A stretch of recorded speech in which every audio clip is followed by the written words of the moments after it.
To me, there are few films as charming as Charlie and the Chocolate Factory. The loyalty to the source material, the dark yet intriguing style, Wait, hold on a second. These clips are from Willy Wonka and the Chocolate Factory, not Charlie. What gives? None of what I just said applies to that version at all. I know what you're thinking. What I just said is cinematic heresy. But I've been wanting to say this for a long time. I'm so sick of the fact that anytime I bring this movie up, people always say something like, "That one isn't as good as the original," or "That's such a terrible remake of a classic and beloved film." These statements could not be more wrong. I'm here today to show you that despite common consensus, Charlie and the Chocolate Factory is the superior movie. For this analysis, we're going to break this up into different segments. That way, we not only keep this thing organized, but also so that we can show you that the Charlie version is better in just about every facet. These segments are production, adaptation, and movie on its own. Before we begin, let's get one thing straight here. Charlie and the Chocolate Factory is not, I repeat, not a remake of Willy Wonka and the Chocolate Factory. Not in the slightest. That's like saying the live-action Charlotte's Web is a remake of the Hanna-Barbera cartoon. It's not. It's simply another adaptation of the book. In fact, when Charlie was being written, Tim Burton instructed the screenwriters not to see that movie until the film was finished, in order to get as far away from it as possible. That way, nobody could possibly think it was a remake. Sadly, that didn't really work out so well. Anyways, enough stalling and introductions, let's get on to our first segment. Though these films could not be more different, their productions actually intertwine with each other. We would not have one without the other. So let's start from the very beginning. The origins of Willy Wonka and the Chocolate Factory honestly sicken me. The Quaker Oats Company wanted to produce a Wonka line of candies, and were looking for a way to promote it. So they teamed up with Warner Brothers, who had been talking to Roald Dahl to get his most popular book, Charlie and the Chocolate Factory, into production as a feature film. This was a red flag right away, basically turning the film into a commercial. Dahl wasn't crazy about the idea, but he still decided to give Warner Brothers a shot, so long as he got to write the script. And he did! Until he didn't. See, Dahl was an extreme perfectionist. He wanted everything just right. So admittedly, he took quite a while when writing his draft. Maybe it's because they were mad at him for not getting the script done on their timetable, or they were listening to their focus groups, but they took a hatchet to the script he turned in. It was to the point where it was entirely unrecognizable from what he wrote. Even so, they still credited him as the writer of the film in the opening credits. Of course, he clearly didn't. The film was a financial failure and had lukewarm critical responses. Some, like Roger Ebert, loved it, but others were not pleased. The person who was the least pleased out of the whole lot was Roald Dahl himself. He hated everything. The casting, the script, the songs, the effect, whatever was in the film, he hated it. He despised Wonka so much that he forbade anyone from adapting the book ever again during his lifetime, or even adapting the sequel book, Charlie and the Great Glass Elevator. Which, in hindsight, I'm kinda glad that one never became a movie. It's nowhere near as fun or lovable as the original. After becoming the failure that it was, Willy Wonka and the Chocolate Factory became a budget movie shown on TV as filler. And that, dear viewers, is how the film gained its audience. This cheap, throwaway movie that failed in all respects during its initial release soon became a classic. Most people were pleased. Keep in mind, I said most. Till the day he died, Dahl left a special place in his mind to keep all the hatred he had for Willy Wonka and the Chocolate Factory. He hated the film so much that he became extremely tight-fisted when it came to giving out the rights to his films after this. And even then, the only one he seemed to be proud of was the animated BFG film, which came out a little bit before he died. But once Roald Dahl did die, his daughter and widow finally found their opportunity. They got a brand new adaptation of Charlie and the Chocolate Factory up and running, hoping to adapt the book the way that Dahl always wanted it. The correct way. Great care was taken with the cast and crew. Not just anybody would do. everything had to be exactly, precisely perfect.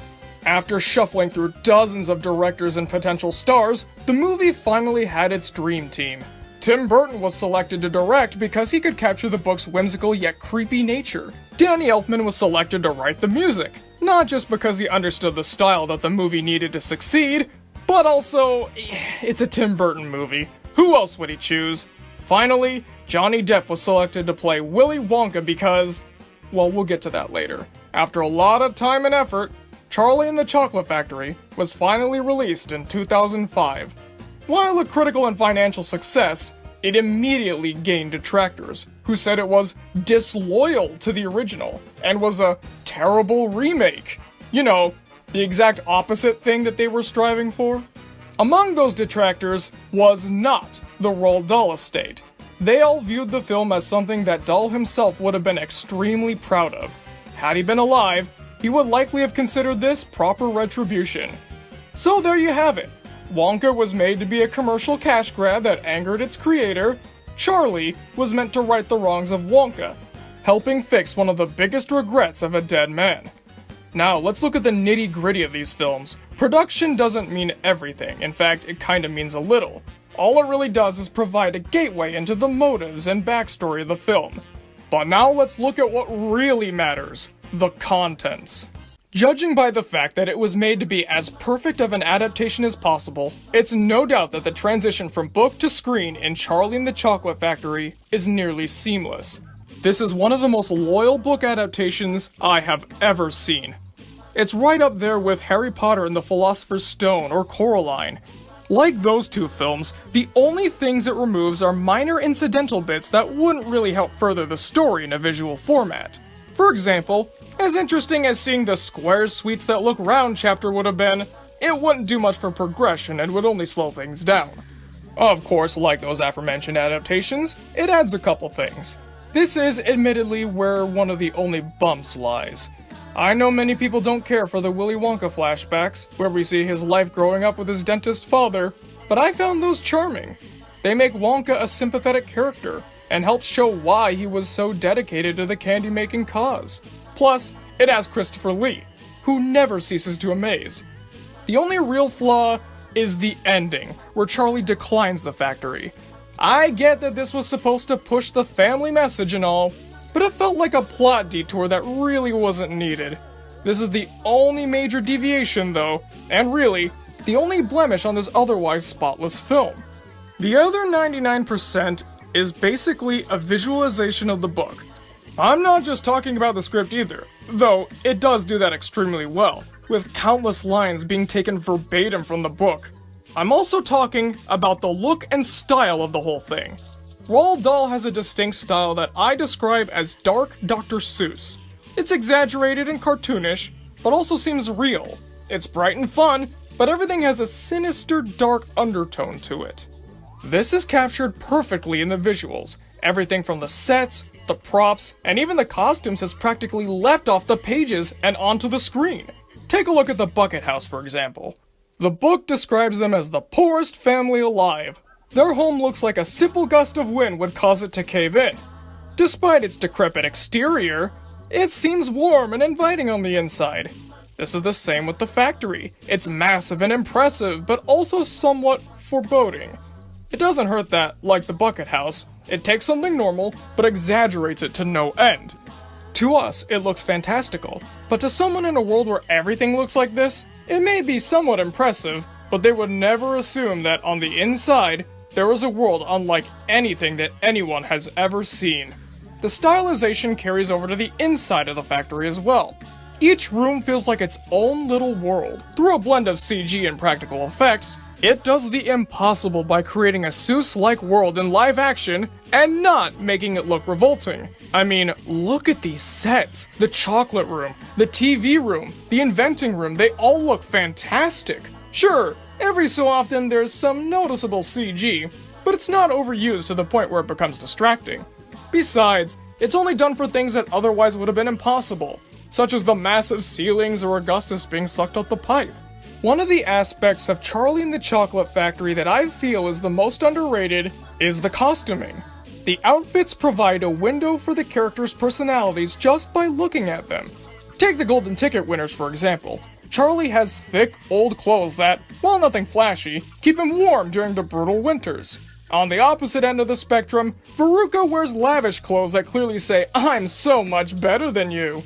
This is the girl who wants the best, so she's gotta look the best too. Violet wears a tracksuit, showing that she is athletic and competitive. Plus, the fact that her mother wears the same thing shows the audience that Mrs. Beauregard is one of those moms. The mom who wants to live through her daughter because she can't come to terms with how average she is. Augustus wears a white and red striped shirt, which resembles the ever-popular candy cane. That and horizontal stripes tend to make a person look larger. And for such an enormous boy like Augustus, let's just say it doesn't do him any favors. Finally, Mike wears a skull surrounded by dark colors. This is exactly who Mike is. He's dark, angry, and loves violence. What more needs to be said? Speaking of the characters, each one is the same as they were in the book. Charlie is a weaker character, sure, but that's by design. He's an audience insert like Timmy Turner or Ash Ketchum. We're not supposed to identify with him, but imagine ourselves in his shoes. Besides, being plain is kind of the whole point of Charlie. He's not the fastest kid, nor the smartest, nor the strongest. But he ends up getting something more special than anything he could ever imagine. The Buckets are a loving and supportive family, with Grandpa Joe still being a kid at heart. He knows when to be serious, but he also loves to have fun and reminisce on memory lane. Veruca is a spoiled daddy's girl. Mike is obsessed with TV and has an extremely short fuse. Augustus has a superiority complex while being a compulsive eater. Violet is a gum chewer who isn't the least bit pleasant. And finally, Willy Wonka is a deranged individual with no sense of social cues.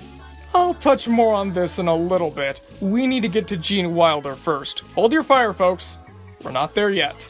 In short, Charlie is able to do what all films are supposed to do, and that's to transport the audience into a whole other world. And it does so by perfectly capturing the original book. Wonka, on the other hand, does not. You know what this movie reminds me of? The adaptation of Harry Potter and the Goblet of Fire. Just like Goblet of Fire, Wonka's cardinal sin is not that it omits parts from the book, but that it doesn't do justice to the parts that it includes. Why should they do it right when they could do it halfway and nowhere near as good? It's a lot like those Disney live-action remakes, you know the ones, Mulan, Jungle Book, and so forth. Just like those films, it thinks that by taking away from the source material, it will make it better. Rather than actually adapting a story it's based off of, it simply goes through the motions, giving it its half, going just under the required amount of miles and putting in 100 minus 10% if you get my drift. None of what they do here has any of the Roald Dahl charm. This doesn't feel like an odd world that's somewhat similar to our own. It's just our world. Nothing special about it. Even Wonka's chocolate factory feels pretty mundane. The scale is extremely small. None of this feels like a fantastical, otherworldly scene described in the book. Instead, it opts to be more like what was popular at the time. That would be Jerry Lewis movies. It's filled with long, awkward shots, subtle yet wacky humor, and lots of singing dialogue. While this stuff may be good in, a Jerry Lewis movie, it does not fit Charlie and the Chocolate Factory. The closest it has is the snappy dialogue, but that's only because every so often they quote the book. Rather than have the signature Dahl style, something that would have stood out at the time and furthered the Wonka brand as they wanted, they instead decide to follow the popular crowd and ape their gimmicks. Let's look at this from another perspective. What if there was an adaptation of The Cat in the Hat that decided to stay as far away from Dr. Seuss's style as possible, and instead opted to be loud, pop culture heavy, mean, crude, and obnoxious, simply because that was what was popular at the time? Oh wait! If you're not even going to try to capture the style of the source material, why even adapt it in the first place? Even the characters are all wrong. One thing I will give this film credit for, though, is making Charlie more of an interesting character. While sure, he isn't the Charlie from the book, they do manage to make him feel like a real kid with real issues. Charlie is fine, but I can't say the same for the rest of the characters. Grandpa Joe, well, occasionally show signs of being a kid at heart, like he is in the book. Like when he and Charlie go behind the family's back to buy one last Wonka bar to find the golden ticket. But throughout most of it, he's a grumpy and sarcastic salt-of-the-earth kind of guy. Him having lines like Veruca needing a kick in the pants are some of the most un-Grandpa Joe things he could possibly say. Grandpa Joe is supposed to be a happy man-child who always looks on the bright side of life. The Grandpa Joe in the Wonka version is just an old man with attitude. That is, until he decides to go too far in the opposite direction. I'm talking about the fizzy lifting drink scene. Even as a young child, this part always bothered me. They've seen firsthand what happens when kids disobey Willy Wonka's warnings. They get sucked up into a pipe or turned into a blueberry, likely never to be the same way again. So, what does wise old Grandpa Joe say the moment Wonka denies them a chance to try fizzy lifting drinks? Hey Charlie, let's immediately disobey Willy Wonka when he's presumably in earshot and disregard his wishes in his own factory for our selfish gain. Sure enough, this turns out to be a terrible idea, almost getting him and Charlie killed. Again, this is not Grandpa Joe. Grandpa Joe may be childish, but he's not an idiot. He's not irresponsible. He's still a good authority figure and influence. He's not the kind of guy to get himself and his grandson in trouble, then yell at Wonka when he calls them out on it. There are more issues I have with the fizzy lifting drink scene, but I'll save that for a little bit later. We're discussing Grandpa Joe right now. In the Charlie version, Grandpa Joe is always as he is in the book. He's peppy despite his age. Though obscenely old, he always looks at everything through the eyes of a child, albeit a wise and worldly one. No wonder he's Charlie's favorite. If he was my grandpa, I'd want to hang out with him all the time. He's the kind of guy who, despite the fact he's forced to eat nothing but cabbage day in and day out, and is living in a house that is probably not fit to live in, he can't help but look at the positives. In the Wonka version, he's an inconsistent jerk who is far from pleasant at times. Honestly, I don't know why he'd be Charlie's favorite grandpa. Actually, I do. It's because he gets the most screen time. That's really it. The other ticket winners don't fare too well either. Augustus eats, Veruca is spoiled, Violet is rude, and Mike doesn't appear in the movie. Wait, that's him? No, that's all wrong, no! This isn't Mike TV, not at all. Mike is supposed to be an angry little kid who's obsessed with all things television. He's rude, he's nasty, and he's arguably the least moral of all the ticket winners. The Mike TV here is just some sweet kid who likes TV perhaps a bit too much, and maybe a little bit of a smart mouth. Honestly, there's not too much wrong with this guy. It's like they tried to get him as backwards as possible. I don't understand. But Mike aside, considering the fact, he's utterly destroyed, the rest of the characters have all their other attributes sucked out. Augustus only eats, Violet only chews gum, and Veruca is only spoiled. Even though the book is short, it has enough to build up more character traits. Somehow, all of that got lost in the adaptation, and now we're left with completely one-dimensional paper-thin characters. Also, what are these things? The movie says that they are Oompa Loompas, but I don't believe it. The Charlie version got it right. They're supposed to be tiny people from Central Africa, about the size of a child's doll, each one looking exactly the same as the other. The only noteworthy thing about them is that they're tiny. In the Wonka version, they obviously couldn't make the Oompa Loompas that small given the technological limitations at the time. It was the 70s after all. Even so, why did they have to make them look radioactive? Well, I actually have the answer for that. Despite the fact that the original book was very well received, there was unfortunately one controversy. That being that the Oompa Loompas were depicted as too much of, well, stereotypes. But it turns out the 1960s were more enlightened than you think.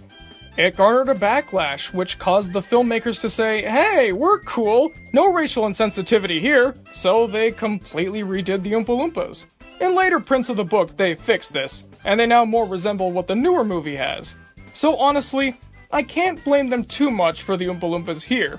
It was a knee-jerk reaction to cultural sensitivity at the time. But hey, let's be thankful that we didn't have to see them naked like they were described in the book. I don't think either film needed that. The Bucket family only exists for songs and exposition. None of them have any character or personality whatsoever. I also have to ask, why did they kill off Charlie's dad? What good does it do for the story? Nothing. It also removes some of that Roald Dahl craziness. Mr. Bucket's job is screwing the lids on tubes of toothpaste. That, and he has a considerable impact on the story when he loses his job. The family that is barely able to afford dinner is now without a source of income. What is the point of removing this key part of the story, and also a character that provides a little bit of that silly Roald Dahl edge? Is it to add more standing and gawking, or more Jerry Lewis-style gags that only pad out the story? I know the reason, really. It's to make Wonka seem more like a father figure to Charlie. That's actually a terrible idea. Wonka would be a terrible father. In fact, Burton faced this exact dilemma when they were making Charlie. The studio kept pushing Burton again and again to cut Mr. Bucket from the film, so that Willy Wonka could be viewed as a father surrogate for Charlie, just like the Wonka version. Burton knew that this was one of the major issues with the original, and it not only damaged the story, but the character of Wonka as well. Thankfully, he was able to stand up for himself, keeping Mr. Bucket alive. And now, the part that's gonna get me in a lot of hot water. We can't avoid this anymore. Of all the characters in the movie, they did Willy Wonka the worst. Everything about his portrayal in this movie is all wrong. Nothing against Gene Wilder, this is just the way he was written, and it was terrible. Like Mike TV, they seem to be trying to get him as backwards as possible, right down to the casting. The actor who played Mike probably could have pulled off the angry brat that Mike was supposed to be, but I seriously doubt that Gene Wilder could have pulled off who Wonka really is. The closest we got to that is Young Frankenstein, but even then, he was the straight man, albeit with a few manic tendencies. In this film, Wonka is a suave, charming, quirky, slightly insane gentleman who loves subtle craziness and confusing people. None of that fits the character of Willy Wonka in the slightest. It's all in his name, Wonka being derived from wonky, meaning weird. Wonka is supposed to be a maniac, an insane genius with no social skills in the slightest, and loves getting a reaction out of people, especially if they're offended. Even so, he loves to smile and flaunt his creations. Like Grandpa Joe, he's a kid at heart, but unlike Grandpa Joe, he's unstable in every sense of the word. How could he not be? He's been locked in a factory for decades with nobody to talk to but Oompa Loompas. That does things to a person. He's kind of like someone straight out of Alice in Wonderland. Logic doesn't apply to him. Social cues don't apply to him. Being normal doesn't apply to him. Now, think about what I just said here, and think about Gene Wilder's performance. Does any of this connect? Does any of this seem right? Not in the slightest. Again, Gene Wilder is not meant to play a character like this. He's best known for playing slightly odd individuals who are, for the most part, sane. Dahl knew this all too well. Out of all the aspects of the original film, he seemed to hate Gene Wilder being cast as Wonka the most.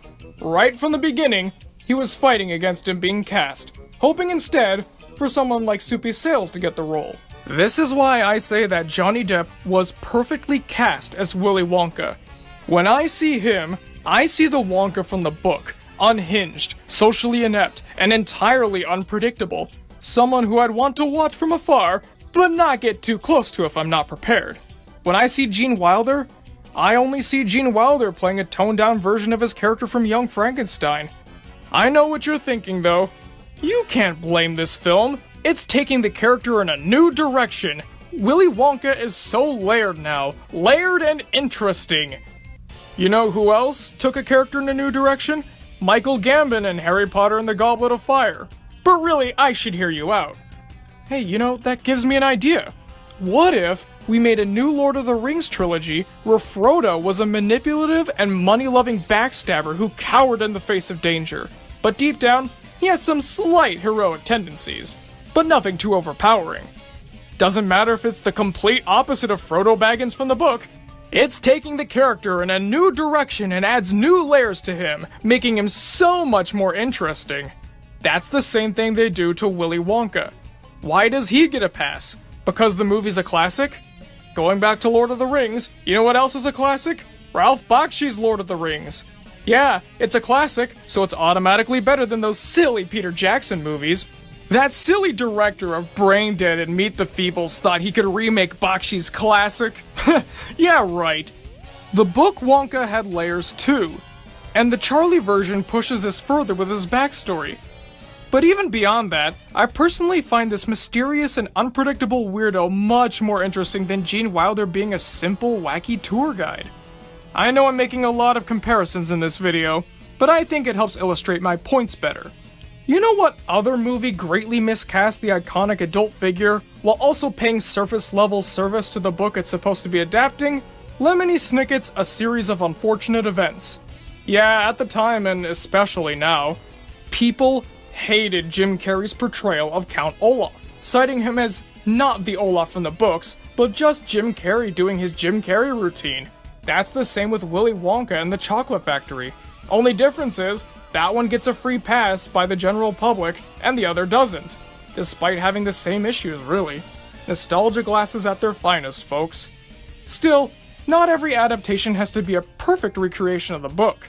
As long as it puts in the effort, it can still be good.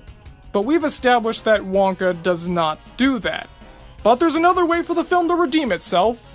If a movie uses the source material as a springboard for doing its own original thing, then, in my eyes, it's justified.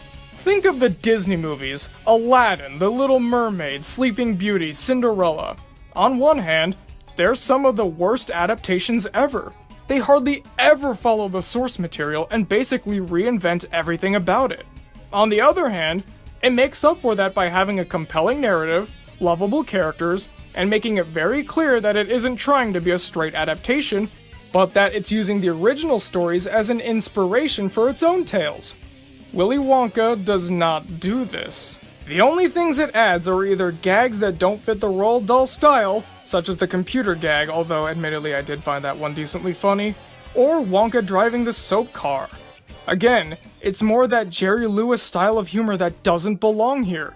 Oh, and also it adds the Slugworth stuff, but I'll get to that mess in the next segment. Other than that, it sticks too close to the story beats and surface-level themes of the original to be seen as doing its own thing. Meanwhile, it barely even tries to adapt the spirit of the book, choosing instead to go through the motions and follow whatever trend is popular at the time. Its style is a dime a dozen, nothing sets it apart. Charlie and the Chocolate Factory, on the other hand, is the book, and has its own distinct style. There, I think I've established why Charlie and the Chocolate Factory is a much better adaptation. Now, time to explain why it's the overall better movie. You still with me here? I hope so. Even when you take the adaptation decay out of it, there is no way that Willy Wonka is better than Charlie. Simple as that. Let's go over this in more detail. As I've said numerous times before, Charlie has its own distinct style. It doesn't care what pop culture or traditional convention has to say about it. It wants to be distinct in ways that make it seem both inviting and warped. This is shown in the buildings, the costumes, and the scenery. Look at the chocolate room. It looks like a whole other planet, a secret garden far away from anything we know in this world. Even so, the bright colors in the foreground clash with the dark colors in the background, which give it a subtle, ominous presence, showing that, even in such a magical place like this, there is something wicked in the background. Same thing with the Nut Room. At first glance, it's a charming, if not slightly weird-looking room with some pretty clever designs, but pay extra attention to that hole. It's shaded much darker than everything else, and anytime the camera gets close to it, the shadows linger, making it seem more dismal. If you don't know the story, you know to keep your eye out for something to happen. Whenever I look at this film, I don't see sets or models. I wouldn't even see the CG if my mind wasn't trained to catch it now, thanks to the advanced technology of this day and age. But again, it's blink and you miss it most of the time. Not too distracting. But even then, a vast majority of the effects are practical. Let's go back to the chocolate room. Everything in here looks edible, even the grass. The part that sticks out most, though, is the chocolate. Even though it's made from paint and plastic, it looks real. Put this stuff in one of those chocolate fountains that they have at those all-you-can-eat buffets, and I'm sure nobody would tell the difference. Until they dip a marshmallow in it and then have to go to the hospital to get their stomach pumped, but let's not focus on that. It's not just this room though. All of the machines in the inventing room look real. These definitely look like Seussian contraptions that are all vaguely plausible in some way. The dark colors help illustrate that normally this isn't the kind of room you're supposed to go to. It's like being brought into the part of Apple HQ where they create all their newest gadgets. The inventing room is top secret, full of the craziest gizmos that Wonka can think up. Every room in the factory is like this. Not only that, but even outside of the factory, there is a sense of style. The bucket house, the toothpaste factory, the candy shop, and many more. Each of these are appealing to look at, and they fit the tone that the film is going for. There is no mistaking it. This movie is its own thing. A look all its own. As for Willy Wonka, I can't say the same thing. Everything here looks, well, cheap. That's to be expected too. Not because this film is much older than the Charlie version, which, well, it is, but because the budget is significantly lower. I would have cut it some slack for being old, but the thing is, even back then, this thing had a very low budget. Willy Wonka was made with $3 million. Adjusted for inflation, that's about $20 million in today's money. Really? That's pocket change, even back then when studios usually spent around $10 million on a film. $3 million is nowhere near the cost of what it would have taken to make a movie of this scale. If the technology isn't there to make it, then why make it at all? Why else do you think Lord of the Rings was considered an unfilmable story for a long time? It's because the technology wasn't there. If you look at all the old live-action stuff from overseas, it doesn't look very good now, does it? And yes, I know I keep making Lord of the Rings references, I promise I'll stop. Once again, this film was meant to be a commercial for a line of products, so it wouldn't make sense to give it a blockbuster budget. Sadly, even for the time, it shows. The sets outside of the factory are fine, but nothing special. It's the factory where the low budget begins to take its toll. Every single time I look at any of the rooms, I never feel like I'm looking at some otherworldly factory. I never feel like I'm looking at a unique spectacle. I always feel like I'm looking at a set. To be fair, I will say that the chocolate room does look impressive, even today.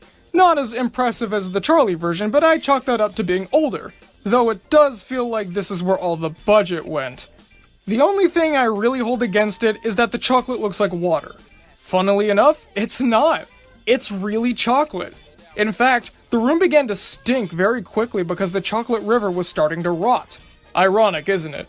The river that didn't use chocolate looks exactly like chocolate, but the river that did use chocolate doesn't look like chocolate at all. So the chocolate room gets a pass. The rest do not. If I'm being honest, the fizzy lifting drink room and the golden egg room look way too fake. They don't feel like anything real, nor anything that spectacular. They're very clearly sets. Even then, the sets don't have anything to stand out. Hey look! Geese! Hey look! Bubbles! That's really it. Nothing special to look at. Nothing out of the ordinary for a factory that's billed as anything but. The TV room is bleak, barren, boring. In the Charlie version, it's white, sure, but it's got so much going on. It really does feel like an important room. The Wonka version feels desolate, empty, and kind of lonely, cold and uninviting. Finally, the room that has always bothered me, the inventing room. This never, ever looked real. Even when I first saw this movie at 6 years old, I felt that this looked more like somebody's basement. Everything here looks mundane at best, and cheap at worst. Even for the time it came out, this was unacceptable. Somehow, this is apparently the more interesting film? Judging by the general public, apparently so. Visuals aren't everything, though. You know what they say, don't judge a book by its cover. Just because something looks nice doesn't mean that it is nice. Take a look at A Troll in Central Park, for example. Beautiful animation, trash movie. On the flip side, Rocky and Bullwinkle. Lackluster animation, but spot-on writing.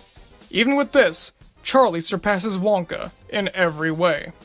The characters in Wonka can be described as two things: basic and flat. In Charlie, they're anything but. Yes, I did give Charlie a pass in the Wonka version, and yes, Charlie's blander in the newer movie, but that's one single character. Let's look at the rest! First, let's take a look at the ticket winners side by side. Augustus in the Charlie version is a gluttonous monster. He eats every second of every day. Not a scene goes by where there isn't some kind of food in his hand or on his mouth. Despite his grotesque and repulsive habits, he believes that he's better than everyone else. His superiority complex stems from his enabling parents. We can see that by the way he shoves himself in front of Veruca to meet Wonka, or taunting Charlie for not having chocolate with him. He sees himself on a whole other level than those around him. Ironically enough, he has the first and perhaps most embarrassing demise out of all the ticket winners. In the Wonka version, he likes to eat? That's really it. He doesn't have enough screen time to get an established personality. Even then, he isn't too large and doesn't seem to be too bad of a person. A little short with his words maybe, but really, he's hardly a bad kid. I kind of feel bad for him when I watch him get sucked into the pipe in the Wonka version. But in the Charlie version, I may feel very slightly bad for him, but on the whole, I feel like he deserves it. Violet is perhaps the most tragic of the four bad ticket winners. She's not allowed to live her own life. She has to be exactly what her Karen of a mother wants her to be. She's become brainwashed to believe that you're either a winner or a loser. In a world where it's dangerous to be second place, why bother to make friends? Aside from Veruca, who she forms a very surface-level friendship with, she is rude, pushy, and aggressive towards everybody. That is, except for her mother, because she craves her attention and approval. Violet has to be the best. She has to succeed. If she doesn't, nothing will happen to her, honestly. But she was raised to not believe that. Her narcissistic mother has caused Violet to grow up to be a narcissist as well, parading her success around for everyone to see and be jealous of. The two biggest successes would be her gum-chewing records and finding the third golden ticket. In the Wonka version, she's just rude and chews gum. That's all. Well, actually, there is one other thing. Her line delivery. I get it. She's supposed to be grating and annoying, but there's a difference between annoying the characters and annoying the audience. Unfortunately, most of her delivery bothers me. It's basically always delivered in the same whiny, nasally pitch. That's all she's got going for her, really. When you compare the two, there's no contest. In both versions, Veruca has the same goal: get what she wants, when she wants it, how she wants it. However, they have extremely different approaches. Veruca in the Wonka version yells, screams, rants, and raves until she gets what she wants. Here's how half of her conversations go. Daddy, I want this! Don't worry, dear. We'll get you a this as soon as you get home. But I want it now! That's the extent of it. The words may change, but the delivery and meaning is always the same. In the Charlie version, Veruca knows her strengths. Rather than whine and degrade herself, she decides to stay true to her upper-class roots, opting to use sophisticated manipulation. Though she's clearly outgrown it, Veruca plays the part of Daddy's little princess, tugging at his heartstrings until he gives her what she wants. She also believes that this will work on others, too. Look at the face she gives Wonka when Mr. Salt tries to buy one of the squirrels. This is Darla Dimple levels of, I'm adorable, serve me now. Tell me, which one is more interesting? Furthermore, which one's easier on the ears? As for Mike, oh boy. Let's start with the Charlie version this time just to show you how lacking the Wonka version is. In the Charlie version, much like the book, he is the nastiest and meanest of the ticket winners. He's basically the anti-Charlie. He has no innocence, no respect, a superiority complex, severe anger issues, violent tendencies, an obsessive love of all things media, TV, video games, anything. As long as he can use it to shut out authority figures, he's A-okay with it. His unbridled rage mixed with his unbreakable ego makes him Wonka's clear least favorite, as the two butt heads constantly. In the Wonka version, he likes TV. And that's it. And even then, it's not that bad. He perhaps likes it a tad too much? Though he's fascinated with TV, he's hardly obsessed. He'll occasionally reference TV shows, but really, who doesn't? I do it every day. I'm sure you do too. He's not angry. He's not bitter. He's actually kind of nice. I'd honestly hang with him if I was a kid. Given the fact that Charlie was willing to kill himself with fizzy lifting drinks, then let Grandpa Joe blame Wonka for it, I'd say that Mike is the best of the kids here. Sure, he got a little overzealous with wanting to send himself by television, but that's nothing too bad. He wasn't being greedy, selfish, or obnoxious like the other kids, Charlie included. He was simply being an energetic child. This also stems to the parents, except for Mrs. Gloop. They're the same in both versions. Sweet, overbearing, but well-intentioned. Perhaps it's because I played Mr. Salt in our local theater's production of the musical a while back, but I'm pretty picky when it comes to his portrayals. The one in the original bothers me, mostly because he's totally inconsistent. Sometimes he's a suave Englishman with stubborn principles. Other times, he's a sweaty moron who publicly looks like a buffoon in order to make his daughter happy. It's not an intentional thing either where he thinks he's impressive but is actually pathetic. How people view and interact with him changes depending on which persona he is at the time. The Charlie one is consistent, and that alone gives him a leg up. But on top of that, he's somewhat relatable for all fathers out there. All he wants is for his kid to be happy. Unfortunately, he does not know how to say no. In his mind, by giving Veruca what she wants, she'll finally be happy. Due to her manipulation, Mr. Salt clearly believes he's loved, but it's obvious that Veruca only sees him as a credit card with legs. In the Wonka version, Mr. Salt maybe knows that Veruca doesn't care about him? Maybe? I don't know. She verbally abuses him constantly, and he shows fear when she raises her voice. Unless he doesn't. Again, inconsistent. I love Sam Beauregard. He's easily my favorite character in the Wonka version. He's quirky, he's crazy, and he knows no boundaries. I wish he was in the film more. Here's the thing.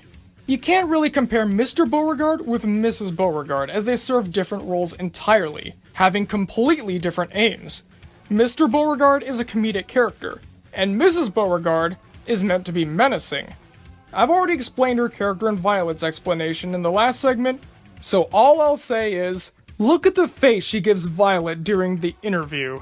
If this isn't the Kareniest Karen who ever Karened, then I don't know what is. The Wonka version tries the soccer mom angle as well, but they give it to Mrs. TV. This confuses me. Mike's parents are supposed to be hands-off, letting the television raise their son. In the Wonka version, Mrs. TV is very involved in her son's life, and is low-key controlling. I don't buy for a second that she wouldn't push Mike to do bigger things, like how Miss Beauregard pushes Violet in the Charlie version. Mr. TV, on the other hand, is the exact kind of half-hearted bore who would allow his kid to be raised by the idiot box. Whenever he talks about his son, you can kind of tell that he's pretty distant from him. He even admits that he barely understands any of what Mike says, and laments that he grew up too fast. I've explained Wonka already, as well as the Bucket family, so I'll leave it there. As for the Oompa Loompas, the only reason they have more personality in the Charlie version is because they get more of a focus, so I'm not gonna hold that against the Wonka one. Another thing that helps the characters stand out more in the Charlie version is that we get to see more of them. In the Wonka version, we barely get to know Augustus, and he barely gets any focus. When he disappears, it feels strange because we hardly knew the guy. Not so in the Charlie version. Thankfully, it takes its time showing off each of the layers that these characters have to offer before it's time to move on. For example, the other grandparents get to talk, not just talk, but have personalities. In the Wonka version, they're basically mute props that exist to have the funny visual of the four old people sharing a bed. We also get to see characters interact more with each other. The scene where they run rampant in the chocolate room or walk down the entryway are key examples. Even without those, we still see interactions all throughout the movie. We don't get to see too much of that in Wonka. With some minor exceptions like the ticket winners' demises, the cast is basically isolated to interacting only with their family and Willy Wonka. Having their interactions with the others being limited hurts their development, not allowing us to see what they have to offer. Next, let's take a look at the music. Or a listen, rather. Not literally, though, I don't want to get in copyright trouble. The score in both films are really good, accurately representing the tones that they are going for. Sure, there was less background music in the Wonka version, but that's to be expected. Movies were a lot quieter back then. There's absolutely nothing wrong with that. Now, the Wonka version is a dedicated musical, and the Charlie version is not. I am a bit split on this. I do honestly take a slight issue with the story being a musical in the first place. Part of the surreal nature of the factory is how the Oompa Loompa songs come out of nowhere, seeming perfectly rehearsed. People on the outside world don't burst into song like that. Still though, that's a very small aspect, and honestly, like The Wizard of Oz, this story really does fit with a musical theme. So long as the songs are good, of course. Luckily for Wonka, most of the songs are. My personal favorites are I Got a Golden Ticket and Cheer Up Charlie. They're catchy, varied, and well sung. There are a couple songs I don't like, or rather, one song. This is where we can start the comparison. The Oompa Loompa songs. In Wonka, it's the same song over and over again with one verse changing. The tempo may change, but on the whole, it's still the same thing every single time. Hardly creative, hardly unique. It doesn't help that the lyrics are also kind of, how do I put this, bland. Rhyming things with Oompa Loompa, insert gibberish here, does not a good song make. In my humble opinion, of course. How are any of these mild insults supposed to offend the kids? I know we've already passed the adaptation segment, but this is further proof that this movie didn't get the Roald Dahl style, choosing instead to abandon the songs entirely and going for this generic stuff. Now, let's turn our attention to the songs in Charlie. First off, all of the songs are different. I can't tell you how much I appreciate this. It was a close one too. When Danny Elfman was writing these songs, he thought that they were supposed to be variations of each other as they were in Wonka. Burton stopped him though, saying that that would be a terrible idea. You can still find the Veruca Oompa Loompa song set to the tune of Augustus's online. Search Veruca Salt Bollywood version. It's worth a listen to, although it's not as good as the one that ended up in the film. Each song is distinct, unique, and unbelievably catchy. The fact that they keep the lyrics from the book helps as well. It keeps the movie's overall tone consistent, with that crazy weird vibe but still somewhat playful and fun. All 4 songs try a different style of music that, believe it or not, reflects the personality of the person that they're singing about. Augustus's is a jazzy mamba that's big, loud, and bombastic, much like the greedy brute himself. Violet is a warped disco number that highlights chewing, always chewing, chewing all day long. Veruca's is a soft hippie number that may seem easy and gentle, but it's filled with negative, passive-aggressive jabs. Finally, Mike's is a grungy rock song that's dark, aggressive, and shouty, which is exactly the way Mike has been acting from the moment he stepped into the factory. You see what I'm talking about here? Great care was taken with each and every song, not just on the surface level. Wonka's Oompa Loompa songs not only are the same copy and paste template every time, but they do a great disservice to the soundtrack as a whole. Like I said, the rest of the songs are great, classics for a reason, really. When you have these blemishes on the soundtrack, it really brings it all down. I don't care if they're classics. Classic doesn't mean better. You hear that, Doug Walker? Just saying. As for the story, it's a little pointless to compare them as, thematically, they're the same. So instead, let's compare the subplots. Scalding hot take here, but once again, I liked Wonka's flashbacks to his childhood. We see just how this madman got his start. Sometimes when a parent tries super hard to keep their kids away from something, the kid becomes drawn to that something. It's forbidden. It's taboo. They have to observe it, whatever it is. For Wonka, this happens to be candy. The moment he tastes it, young Willy Wonka knows that he wants to dedicate his entire life to it. Not only does this help flesh out what would normally be a comedic relief character, but it also shows the contrast between his and Charlie's views on family. While I'm not a fan of Charlie turning down the factory, I am a fan of Willy and Wilbur Wonka reconciling at the end. It was a nice moment that felt really genuine. If only they incorporated it without Charlie shooting Wonka down. Plus, it sets Wonka up for his relationships with everybody else. When the other characters, especially the adults, try to start a conversation with Wonka, he responds in an extremely awkward and/or uncomfortable way. The only thing he's able to respond to well is the subject of candy. Candy is his life. It's all he really cares about. So when Mike says something like, "Candy is a waste of time," imagine how much that hurts him, especially when his father said the same things to him growing up. Solid, effective, and supports the characters. That's everything a good subplot needs to be.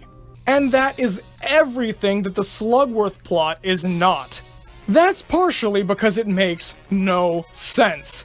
I'm not just talking about how this guy seems to teleport in from out of nowhere whenever somebody finds a ticket, even minutes after Charlie finds his, and literal seconds after Veruca gets hers. The whole thing is riddled with holes. Slugworth promises the kids vast wealth if they give him one of Wonka's everlasting gobstoppers. Okay, seems fair. There's been some mention of candy makers stealing Wonka's recipes before. In fact, that's the reason why Wonka closed up shop for a little while and replaced all of his workers with Oompa Loompas.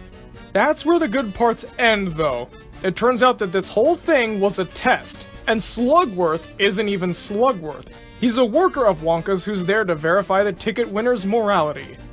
The plan is for Wonka to give the gobstopper to each of the kids, or at least those that are still there, and if they give it to who they think is Slugworth, they lose their shot at the grand prize.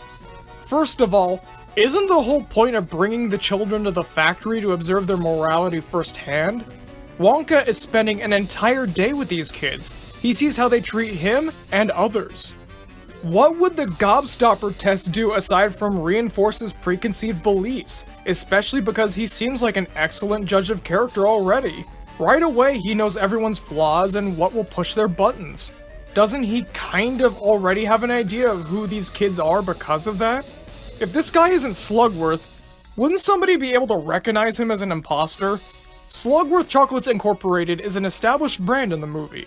So surely, someone who was watching the news could see that this guy was a fraud. He's supposed to be isolated from mankind entirely, only talking to his Oompa Loompas. Is Slugworth an Oompa Loompa too? Did he break into the factory and then got caught with Wonka ultimately deciding to hire him on? What gives? Finally, there's a very clear way for this plan to fail. The way Wonka presented the gobstoppers was as a gift, a souvenir to remember the tour by. What happens if, say, Charlie or Mike, the two most moral people on the tour, decide to keep the gobstopper? They don't give it back to Wonka, but they don't give it to Slugworth either. Are they disqualified? If Charlie and Mike keep the gobstopper but Veruca gives it back, does that mean she wins despite how nasty and rotten she was? Or does nobody win because Veruca passed that test but was a piece of garbage? Even as a story addition, this thing falls flat. The story doesn't need a villain. In Charlie, Mike TV is basically the de facto villain, as he's the antithesis of Charlie, and loves nothing more than to poke holes in what Wonka says. But okay, I could accept it if it was well written, but it's not. It's really not. They build Slugworth up a ton throughout the first half of the movie. This guy is everywhere, appearing with some sinister music and angles or lighting that makes him look menacing. This is exactly what a villain should have going for them. It's a great introduction. As soon as they get into the factory though, bam, out of the movie. They hardly ever acknowledge his presence, plan, or influence over anything. Even when the gobstoppers come out. The closest we get are Mike asking his mom if Slugworth would be interested in one of Wonka's creations, and Veruca crossing her fingers when Wonka says to keep the gobstoppers a secret. Oh, and I guess him in the tunnel. I don't count that though, it's a split-second cameo that doesn't affect anything. That's all we got! No side conversation of Charlie being tempted by Slugworth's offer, nobody having second thoughts, nothing. No real presence at all for this villain that had a ton of build-up. It's like if in It's a Wonderful Life, we see Mr. Potter as he normally is for the first half, but then he just disappears. After that, we get one, maybe two mentions of, I wonder if Mr. Potter is still asking to buy the Bailey family business. The rest of the film carries on without him, until he shows up at the end where George Bailey runs by his house. They set something up, only to basically drop it, then come back to it with little fanfare or payoff. It's not a surprise like, oh yeah, I forgot about that, glad it finally paid off. It's more of, oh yeah, forgot about that. Why is it that this thing had so much build-up but didn't actually have a presence in the story? I'm lumping fizzy lifting drinks in here too. This was supposed to make Charlie not deserve the factory in Wonka's eyes, only for him to give the gobstopper back, and that magically makes everything better, despite the fact that Charlie still broke the rules, with the only thing setting him apart from the others is that he happened to get away. To sum up, the Slugworth subplot doesn't affect the characters, has almost no bearing on the plot, and is riddled with holes. On the whole, it's a big mess. And those are the general film comparisons.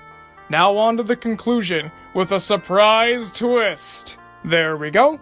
Took a while, but I feel like I was able to successfully lay out why Charlie and the Chocolate Factory is better than Willy Wonka.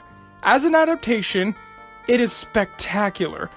A true pinnacle that other adaptations should really strive to emulate. As a movie, it's far more layered, well-crafted, and overall better written.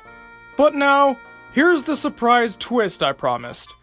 For all those who are angry that I stomped on your childhoods by attacking the Wonka version, I want to tell you guys something. I don't hate it. I actually like it. Sort of. Like it with an asterisk. It's a guilty pleasure for sure. It has flaws, some minor, some severe, but I enjoy the film anyways. It was one of my favorites as a kid, and I'd be lying if I said I didn't have a special place in my heart for it. The reason I decided to make this video is because, in all honesty, I'm tired of people thinking that this movie is perfect. As I've said numerous times before, it pales in comparison to the Charlie version in about every way.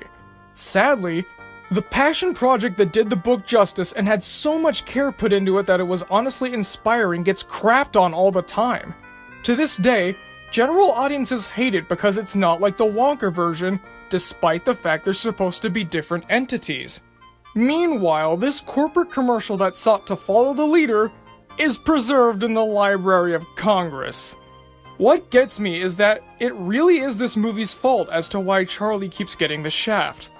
Luckily, things are slowly starting to get better for Charlie as the fans are coming out of hiding, finally wearing their love for this film as a badge of honor. Honestly, I'm happy with this. If we can enjoy both films, acknowledging that they're not supposed to be related at all, then that would be great. Each film does something right and is made for a specific audience. Once Charlie gets its happily ever after, all will be made right, but we're not there yet, folks. You might be angry at me, but I just said what I felt had to be said. Charlie and the Chocolate Factory is the superior movie. Well, folks, thanks for watching the video. Sorry it was so long. I had a lot to say. Which version do you prefer? Did this video bring your attention to anything new? Comment below and let me know because I'm always excited to hear what you guys have to say. Thanks for watching, folks. I'll see you guys next time where, I promise, a much shorter video will debut. See you then, and have a good day or night.